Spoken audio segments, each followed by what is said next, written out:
Gloria a Dios. Y vamos a leer una cita bíblica que se encuentra en San Juan 7, verso 38. Y después vamos a leer otra que se encuentra en San Juan 4, verso 13 y 14, hermanos, para honra y gloria al Señor. Nuestros dos textos bases en esta tarde. Y dice la palabra del Señor de esa manera: el que cree en mí, como dice la Escritura, de su interior correrán ríos de agua viva. Gloria a Dios. Una vez más, el mismo verso, por favor. Vamos a repetirlo. El que cree en mí, dijo Cristo, como dice la Escritura, de su interior correrán ríos de agua viva. La siguiente cita, San Juan 4, dice así: respondió Jesús y le dijo: cualquiera que bebiere de esta agua, refiriéndose al agua física, o sea, como esta, cualquiera que bebiere de esta agua volverá a tener sed. Mas el que bebiere del agua que yo le daré, no tendrá sed jamás, sino que el agua que yo le daré será en él una fuente de agua que salte para vida eterna. Gloria al Señor Jesús. Mas el que bebiere del agua que yo le daré, no tendrá sed jamás, sino que el agua que yo le daré será en él una fuente de agua. Una fuente de agua que salte para vida eterna. ¡Wow! Bendito sea el Señor. En esta tarde quiero traer ante ustedes el título, hermanos: Agua Viva. Y dándole un fuerte aplauso al Señor Jesús, tome su lugar.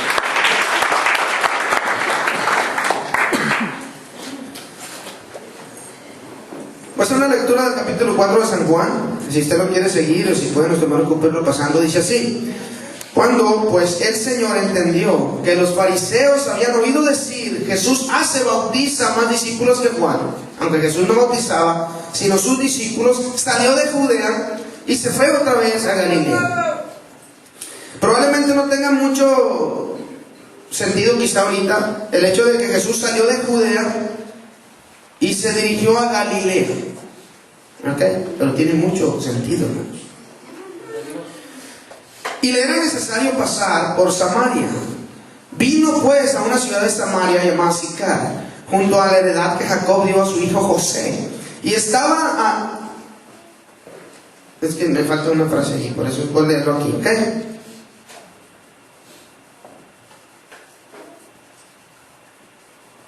Y estaba allí el pozo de Jacob. Entonces Jesús, cansado del camino, se sentó así junto al pozo. Era como la hora sexta.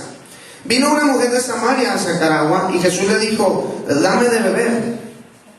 Pues sus discípulos habían ido a la ciudad a comprar de comer. La mujer samaritana le dijo: ¿cómo tú, siendo judío, me pides a mí de beber, que soy mujer samaritana? Porque judíos y samaritanos no se tratan entre sí. Respondió Jesús y le dijo: si conocieras el don de Dios. Frase muy hermosa, muy importante. Si te dieras cuenta, si conocieras el don de Dios, ¿y quién es el que te dice dame de beber? Tú le pedirías y Él te daría agua viva. Gloria a Dios, aleluya. La mujer le dijo: Señor, no tienes con qué sacarla y el pozo es hondo. ¿De dónde pues tienes el agua viva? ¿Acaso eres tú mayor que nuestro padre Jacob, que nos dio este pozo, del cual bebieron él, sus hijos y sus ganados?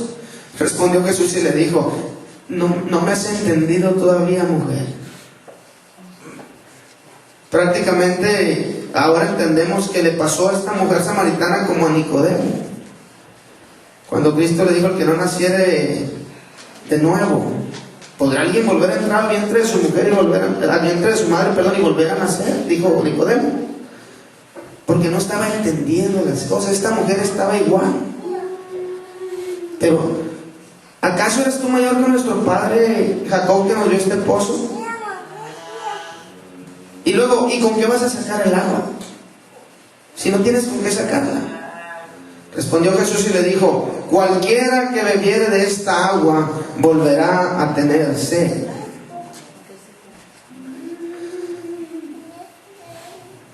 Mas el que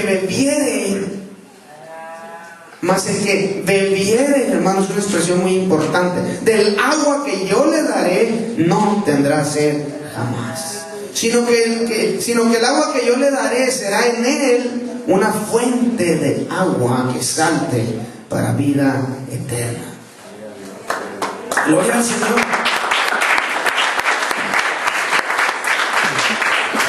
Y en esta tarde les presento Agua Viva, hermanos, y busqué muchos títulos y este es el que más se me acomoda. Agua Viva, gloria al Señor Jesús.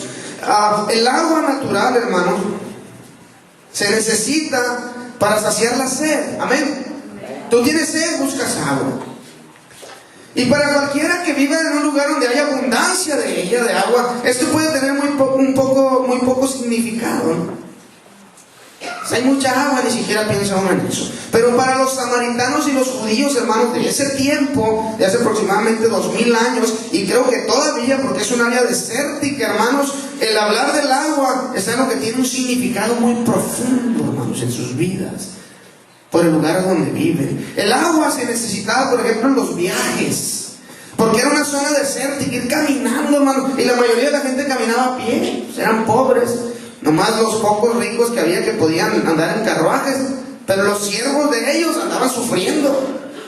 El agua era de mucho valor, hermanos, para ellos, era algo súper primordial, como lo es para nosotros hoy en día, pero tenemos muy fácil acceso a ello, porque le abrimos una llave, le abrimos y sale el agua. Ellos no, significaba trabajo, ir y conseguir el agua. Gloria al Señor Jesús. Cuando llueve, por ejemplo, en esas áreas, algunos arroyos crecen, pero rápidamente se vuelven a secar, hermanos, por el calor del desierto y porque no hay una fuente constante de agua, ni un manantial. El único río que está ahí en esa tierra, hermanos, es el río Jordán. Es la única fuente de agua permanente ahí.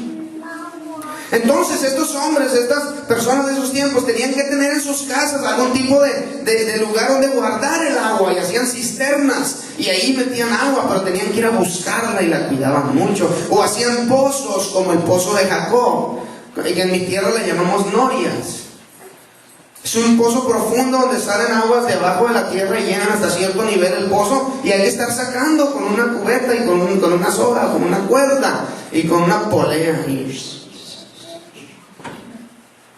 Para ellos hablar del agua era algo muy importante, muy profundo, hermanos. El no tener agua, hermanos, en esos lugares era algo muy grave, como lo es aquí. Pero ellos conocían más de cerca el asunto. Por ejemplo, si vamos a Primera de Reyes 17, desde el verso 2 al 7, miramos algo en lo que nosotros podemos meditar para ver, hermanos, hasta qué punto era importante el agua. Vino a él palabra de Jehová diciendo: apártate de aquí, vuélvete al oriente, y escóndete en el arroyo de Kerit, que está frente al Jordán. Beberás del arroyo, y yo he mandado a los cuervos que te den allí de comer.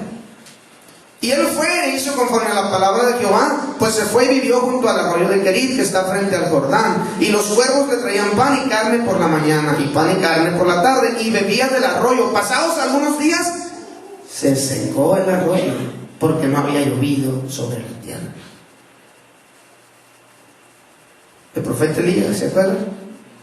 La sequía, hermanos, era terrible.